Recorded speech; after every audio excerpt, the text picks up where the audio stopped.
आज जो विषय लेकर के मैं आपके सामने आया हूँ वो कोई साधारण विषय नहीं है। जन्म कुंडली में खराब गुरु क्या प्रभाव देता है, यानी बैड जुपिटर क्या प्रभाव देता है, वो मैं आपको बताऊंगा।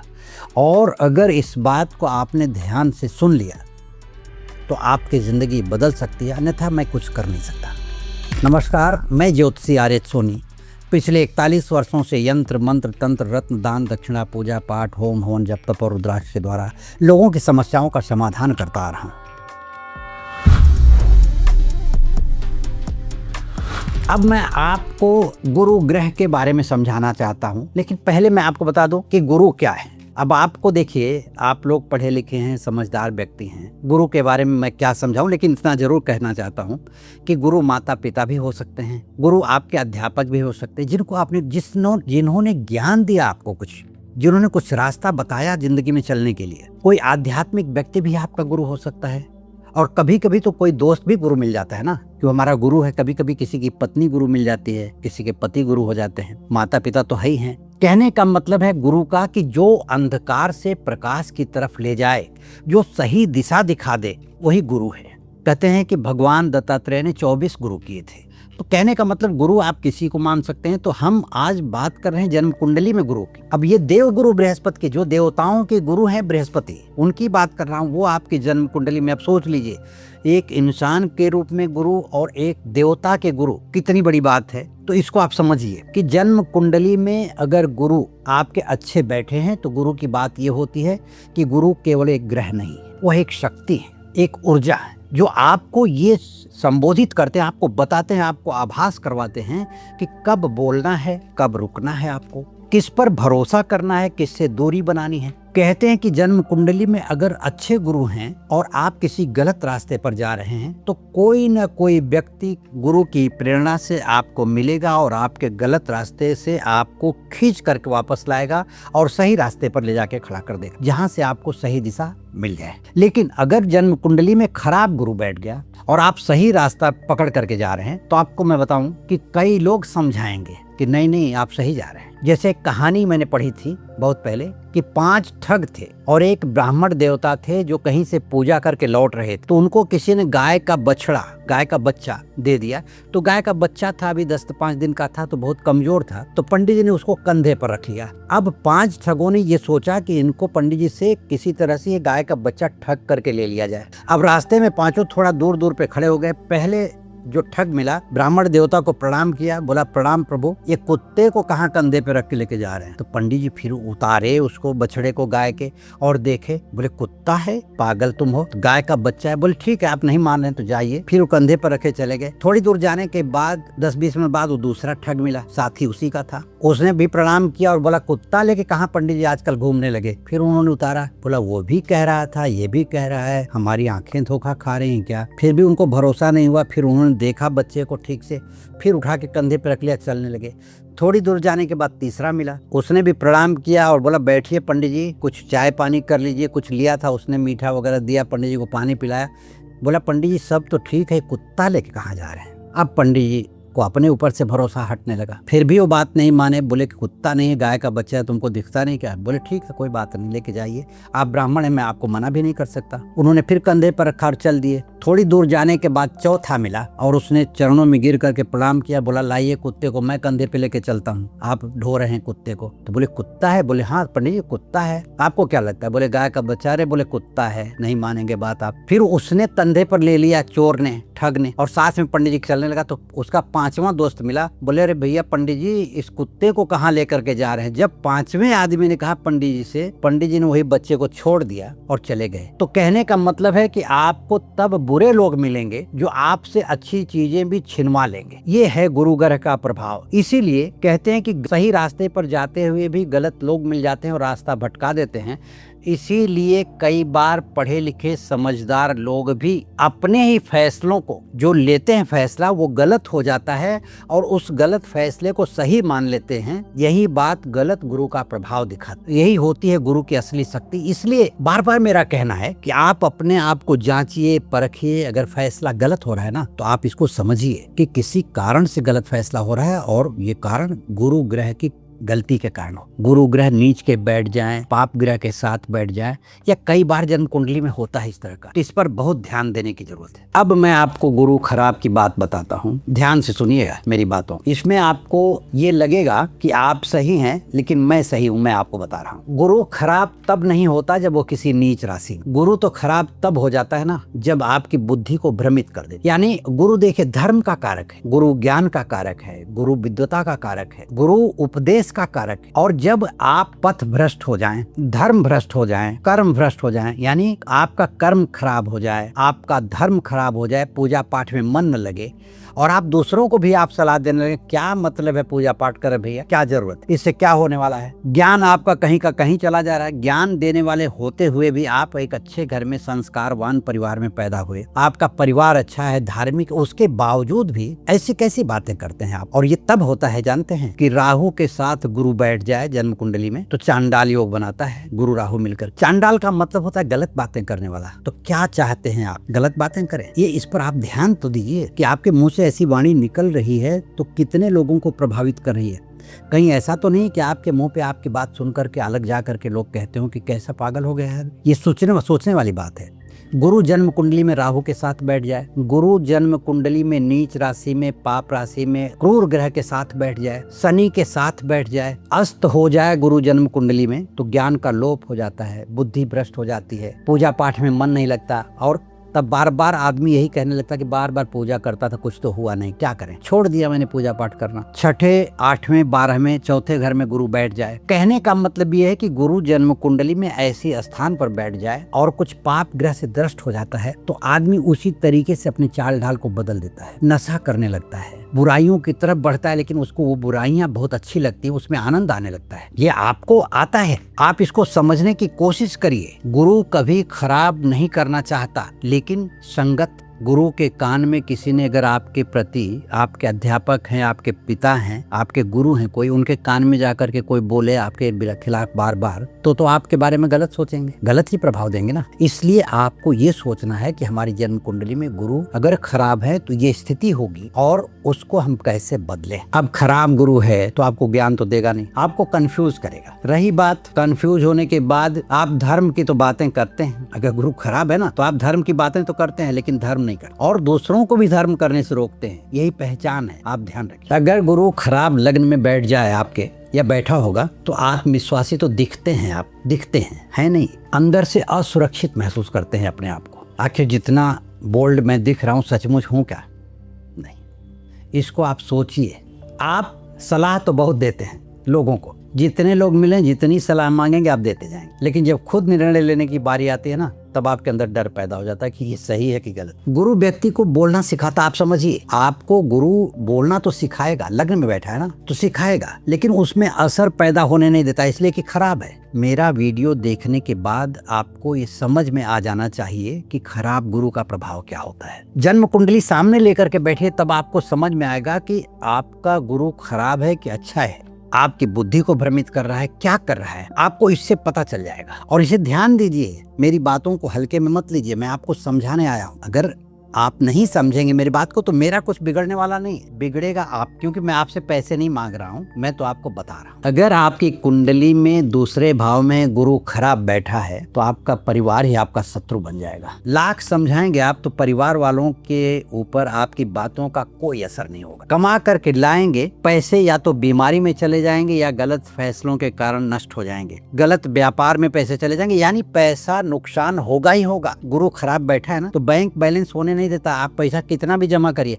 कोई मांग के लेके चले जाएगा उधार, कोई रिश्तेदार मांग के लेके चला जाएगा, जो आपको भविष्य में लौटाएगा नहीं। ध्यान रखिए, कुंडली में आप देखिए गुरु अगर बैठा हुआ है ना दूसरे भाव में तो उधार देना बंद कर दीजिए, नहीं तो पैसा वापस नहीं आएगा और आपकी वाणी ही आपके शत्रु का काम करेगी। समझाएंगे लोगों को आप, लेकिन समझ में नहीं आएगा। बहुत अच्छी बातें भी लोगों को गलत लगे, चाहे वो परिवार के लोग हों, मित्र हों, भाई हो, पत्नी हो, पति हो, बच्चे हों, किसी को आपकी वाणी पर भरोसा नहीं होगा कि आप जो बोल रहे हैं ना क्या बकबक कर रहे हैं बेवजह। तो मेरा सिर्फ ये कहना है कि गुरु दूसरे भाव में खराब बैठा हो, बैड जुपिटर हो दूसरे भाव में, तो आप उसका उपाय करके चलें।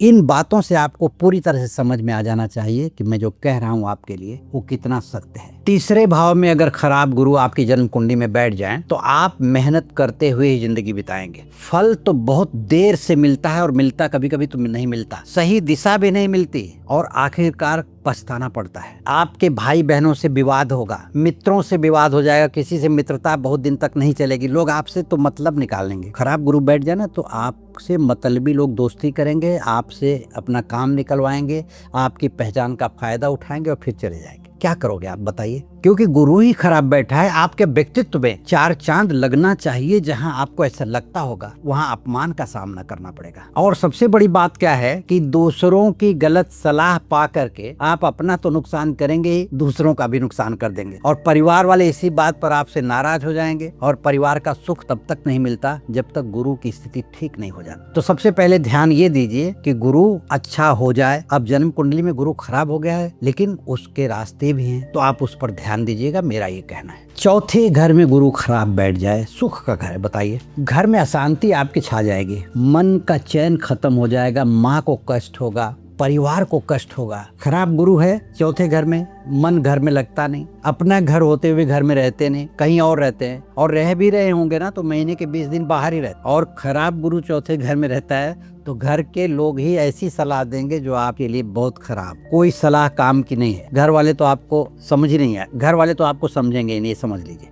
तो आपको ही समझना है और ऐसे में कोई आपको सही सलाह दे करके, सही उपाय दे करके आपको सही करने की कोशिश नहीं करेगा। पंचम भाव में खराब गुरु सबसे खतरनाक माना जाता है। आपको मैं बता रहा हूँ, संतान सुख में बाधा डाल देता है, प्रेम में बाधा डालता है। किसी से भी प्रेम करिए, खत्म। संतान आपकी बात मानेगी नहीं, छोटी होगी तो भी नहीं मानेगी, बड़े की तो बात ही छोड़ दीजिए। यंत्र मंत्र तंत्र की साधना अगर आप करते होंगे तो उसमें भी निष्फल हो जाएंगे। अचानक धन के लिए बार बार प्रयास होगा और आपको लगेगा कि कल हमको पैसा मिल जाएगा, करोड़ों रुपया, लेकिन आपको मैं बता दूं खराब गुरु बैठा है तो पैसा आने नहीं देगा। आपकी जिंदगी केवल अकाउंट करते हुए चली जाएगी कि इतना पैसा यहाँ से आएगा, इतना पैसा यहाँ से आएगा, लेकिन आएगा नहीं। तो अब आप समझिए इतना खतरनाक है गुरु। और वहां से गुरु आपको किसी भी दिशा में अगर ले जाएगा तो वहां से आपको नुकसान करवाएगा। इसलिए कहीं भी जाइए मत। कोई सलाह देता है आपको ना कि चलिए यहाँ से हम इतना पैसा लगाएंगे और करोड़ों रुपया कमाएंगे, तो वो आपके साथ छल होगा। क्योंकि पंचम भाव में गुरु बड़ा खतरनाक होता है और आपको कई जगह भटकाएगा। अपने दोस्त भी नुकसान करवा देंगे, दूसरों की तो बात ही छोड़िए। कहीं भी इन्वेस्टमेंट सही जगह से नहीं होता। जहां भी इन्वेस्ट करेंगे वहां से रिटर्न कुछ नहीं मिलेगा और मिलेगा भी तो उतना ही मिलेगा जितना आपने लगाया था, वो भी मिल जाए तो बहुत भाग्य की बात है। छठवीं घर में गुरु खराब, भगवान बचाए, कर्ज तो दिला देगा लेकिन खत्म होने नहीं देगा। ये ऋण, रोग और शत्रु का घर है ना, शत्रुता पैदा करवाता है और अपने ही लोगों से। आप बुला करके शत्रु बनाएंगे, आपके जो मित्र है ना उन्हीं से शत्रुता कर बैठेंगे। अपनी सीक्रेसी सबको बता दिए तो बाद में वो शत्रु होकर के आपका ही घर डुबाना चाहते हैं, आपको डुबाना चाहते हैं, आपके व्यापार को डुबा देंगे, लोगों से बदनामी करेंगे, झूठा केस मुकदमा कोर्ट कचहरी चलाएंगे, आप लोग झूठा ब्लेम करेंगे, आपको बदनाम करेंगे। ये है छठवें घर में गुरु। रोग, अब देखिए कर्ज हो जाएगा, चिंता करेंगे, शत्रुता बढ़ेगी, उसकी चिंता होगी तो रोग हो जाएगा। रोग आप घर कर लेंगे, रोग पर ध्यान नहीं देंगे, चलता है चलने दो, लेकिन वही रोग बाद में बड़ा हो जाएगा। इसलिए ख्याल रखिए इस बात का। मैं आपको समझा रहा हूँ, करना नहीं करना आपका काम है, लेकिन ये ध्यान रखिए खराब गुरु छठे भाव में हो तो उसका उपाय करें, लेकिन इन बातों को ध्यान रखें। इस पे आपको ध्यान देना होगा, लक्ष्य निर्धारित करना होगा कि हम क्या करें कि गुरु का खराब प्रभाव हमारे ऊपर से हट जाए, नहीं तो लास्ट में पछताना पड़ेगा। छठे गुरु बैठा है तो मैं आपको एक सलाह दूंगा कि कर्ज न लें, लेकिन इसके साथ मैं ये भी बता रहा हूँ कि कर्ज लेना आपकी मजबूरी बन जाएगी। लेकिन कर्ज लें तो आप समझ करके लें, सोच करके लें, जरूरी हो तो ही लें, अन्यथा न लें। खराब गुरु यानी बैड जुपिटर सप्तम भाव सावधानी का भाव है, क्योंकि ये जीवन साथी का भाव है। खराब गुरु गलत विवाह करवाता है। आप अपनी जन्म कुंडली रख लीजिए सामने और देख लीजिए, खराब गुरु है तो गलत जीवन साथी के साथ विवाह हुआ होगा। जीवन साथी मिल तो जाता है लेकिन विचारों का टकराव पूरी जिंदगी चलता रहता है और युद्ध स्तर पर टकराव होता है, क्योंकि बुद्धिजीवी दो जहां मिलते हैं वहां तो टकराव होगा। अब यहां पार्टनर का भी घर है।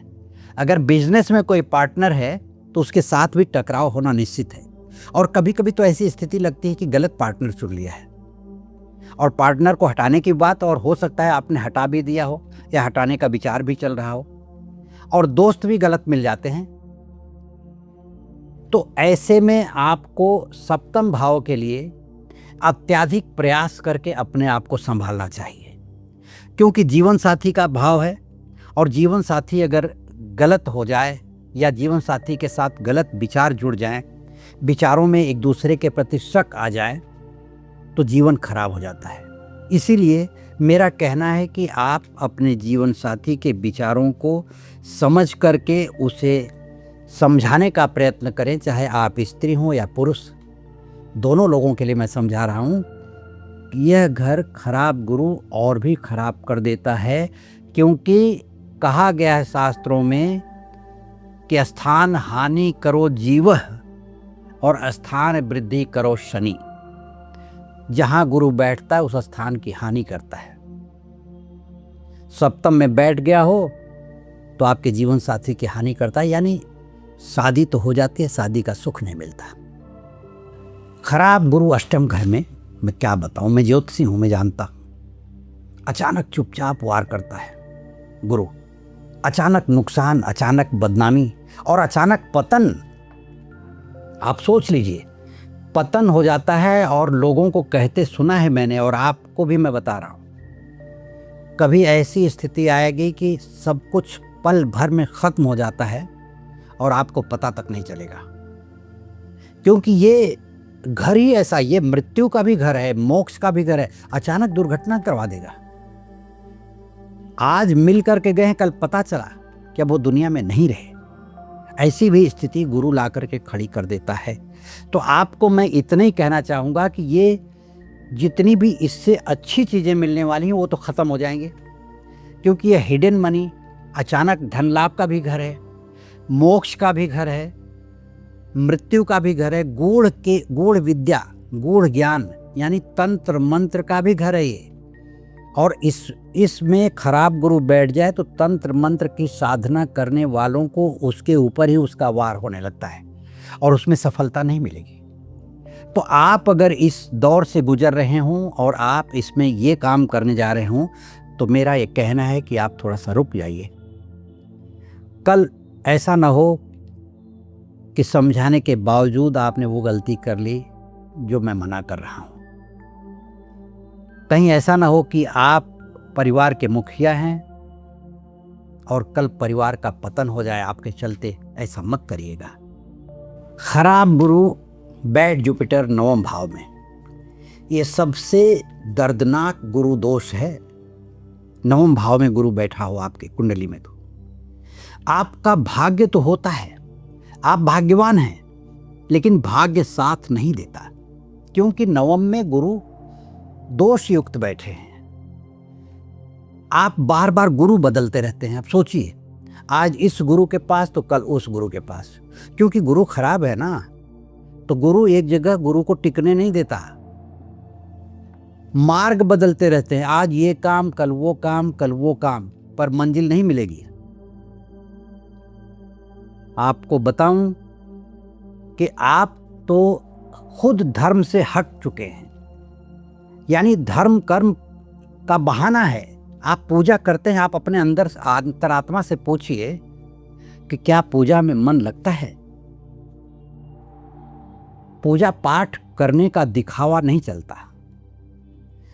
खुद दूसरों को भी कहते हैं या क्या मतलब है पूजा पाठ करने का। इसलिए मेरा कहना है आपसे कि गुरु आपके भाग्य को न भटकाए, आपके मार्ग को न भटकाए, आपकी मंजिल को न भटकाए। इसलिए गुरु के उपाय को करिए और धर्म से न हटें और अपने आप को हमेशा संजीदा और सचेत रखें कि हमारी ज़िंदगी में क्या हो रहा है, अन्यथा पश्चाताप करना पड़ेगा। दसम भाव में गुरु खराब बैठ जुपिटर, मेहनत बहुत करवाता है लेकिन सम्मान नहीं दिलवाता। कर्म प्रधान व्यक्ति को भी, यानी अगर आप कर्म प्रधान हैं तो आपको मेहनत करवाएगा और आप बड़ी ही ईमानदारी से, लगन से और इतने अच्छाई से किसी का काम करेंगे, लेकिन सम्मान वहाँ भी नहीं मिलेगा। क्योंकि यश है ही नहीं है, कि गुरु दशम में बैठा है। किसी भी कार्य में आपको यश नहीं मिलेगा, फल कम मिलेगा, काम बहुत, फल कम, समय कम। अगर कोई पूछेगा, परिवार के लोग पूछेंगे कि कहीं जाना है आपके साथ में, तो आप बोलेंगे समय ही नहीं है, यानी विदाउट वर्क बिजी वाली बात है। तो ये स्थिति हो जाती है दशम में बैठ करके। व्यापार बहुत अच्छा चलता होगा, पैसा ही नहीं बचता है। नौकरी बहुत अच्छी है, वहाँ लोग तकलीफ देते हैं, क्या करेंगे। ये गुरु खराब दशम में बैठ जाए तो दशम भाव जो होता है वो व्यापार का होता है, आपके कर्म का होता है, नौकरी का होता है। और वहाँ से और भी जो चीज़ें देखी जाती हैं, सप्तम भाव का मालिक अगर व्यापार के घर में बैठा है और वहाँ गुरु खराब बैठ गया तो वो व्यापार में पैसा देना चाहेगा, लेकिन खराब गुरु पैसा लेने ही नहीं देगा आपको। और मिलेगा भी पैसा तो अनाप शनाप जगहों पे खर्च कर देंगे आप, क्योंकि आपके पास पैसा बचना ही नहीं है। खराब गुरु 11वें घर में यानी एकादश भाव में हो। अब आपको तो पता ही है या नहीं पता है, मैं ज्योतिषी हूँ, मुझे पता है कि कमाई का घर है 11वां घर, और वहाँ खराब गुरु बैठ जाए तो कमाई तो करवाएगा, लेकिन आपके दोस्तों के कारण ही आपका सारा पैसा बर्बाद हो जाएगा। और आपने दोस्त ही ऐसे पाल रखे हैं तो मैं क्या करूं। अब जब दोस्त ऐसे हों तो दुश्मन की क्या जरूरत है बर्बाद करने के लिए। आपको खुद को सोचना चाहिए कि हमारे पैसे कहाँ जा रहे हैं। परिवार के लिए खर्च करना चाहिए, जहाँ अपने लिए खर्च करना चाहिए वहाँ दोस्तों के पीछे आप खर्च कर रहे हैं। दूसरी बात, शास्त्र ये कहता है कि स्थान हानि करो जीव, स्थान वृद्धि करो शनि। एक तो गुरु जहाँ बैठता है उस स्थान की हानि करता है, तो एकादश में बैठ गया तो उस स्थान की हानि करता है, वो भी खराब बैठ जाए। अच्छा गुरु बैठता है तो भी नुकसान करता है, और खराब गुरु बैठ जाए तो पता चला कि सब चौपट। तो मेरा कहना यह है कि आप कमाएं, लेकिन उसका सदुपयोग करने की कोशिश करें, हालांकि गुरु करने नहीं देगा, और गुरु का उपाय ढूंढें। इस तरह से अपने आचरण को स्वच्छ रखें, क्योंकि गुरु आदर्श है ना, देव गुरु बृहस्पति कहे जाते हैं। तो आप अगर अपने आप को गुरु के समर्पण कर देते हैं, गुरु के कदमों में, आप अगर गुरु के कदमों में समर्पण कर देते हैं, किसी गुरु के पास सानिध्य में चले जाते हैं, कोई अच्छा गुरु मिल जाए, मार्गदर्शक मिल जाए, तो शायद उनके आशीर्वाद से खराब गुरु का जो प्रभाव है आपकी ज़िंदगी में बदल जाए। लेकिन गुरु भी खराब ही मिल जाए तब भगवान ही मालिक है। 12वें घर में खराब गुरु यानी बैड जुपिटर, यहाँ तो आध्यात्मिक भ्रम में डाल देगा गुरु आपको। आप जब पूजा करेंगे ना तो आपको अपनी ही पूजा पर भरोसा नहीं रहेगा, या कोई आध्यात्मिक गुरु भी बता देगा कि ये पूजा करिए तो आपको उस पर भी शक होने लगेगा। इस घर में खराब गुरु बैठ जाए तो सुकून तो मिलता नहीं आदमी को, मन अशांत रहता है, हर व्यक्ति पर शक पैदा होता है, अपनी ही पत्नी या अपने ही पति की बातों पर भरोसा नहीं होता, और लंबी यात्राएं करवाता है यहाँ बैठा हुआ गुरु, लेकिन उसमें कोई सफलता नहीं दिलवाता। जिस कार्य से आप गए हैं वो कार्य वापस, जिस कार्य से आप लंबी यात्रा पर गए हैं वो कार्य होगा नहीं, वापस आना पड़ेगा। और यहाँ बैठ करके गुरु बेमतलब का खर्चा करवाता है, यानी ऐसे खर्च में डालता है जिसकी कोई ज़रूरत नहीं थी। पैसा किसी कार्य के लिए रखा हुआ है, पैसा रखा हुआ लड़की की शादी करने के लिए, मकान लेने के लिए, गाड़ी लेने के लिए, कुछ लेने के लिए, और पैसा कोई दोस्त मांग देगा वहाँ दे देंगे या कहीं उड़ा देंगे, फिर बाद में सर पर हाथ रख करके बैठेंगे। अब आप सोचिए, ये हालत है गुरु की यहाँ। अब आपको कैसे निकालना है ये आप समझें। अब सबसे ज़रूरी बात मैं कह देता हूँ, 12वें घर में गुरु के दुष्प्रभाव के बारे में मैंने बताया कि यदि खराब गुरु बैठा है, बैड जुपिटर है, तो क्या प्रभाव देगा। गुरु के दुष्प्रभाव को सुधारा जा सकता है, गुरु का प्रभाव अच्छा किया जा सकता है, लेकिन दिखावे से नहीं। अगर आपने दिखावा किया कि हम गुरु की पूजा कर रहे हैं, पीला वस्त्र पहन करके, चंदन तिलक लगा करके, तो दिखावे से गुरु और नाराज होते हैं। रियलिटी में वास्तव में आपको उनकी पूजा करनी चाहिए, किसी सच्चे गुरु के मार्गदर्शन में और सच्चे तरीके से यह पूजा करें, क्योंकि गुरु का गलत उपाय करना आप अपने जीवन से खिलवाड़ कर बैठेंगे, ये सोचना आपका काम है। मैंने बता दिया आपको। आज की हमारी बातों में आपको अपना जीवन दिखा है, तो डरने की कोई ज़रूरत नहीं है। सही समय पर सही गुरु आपको फिर से जीवन की दिशा दे सकता है। धन्यवाद, नमस्कार।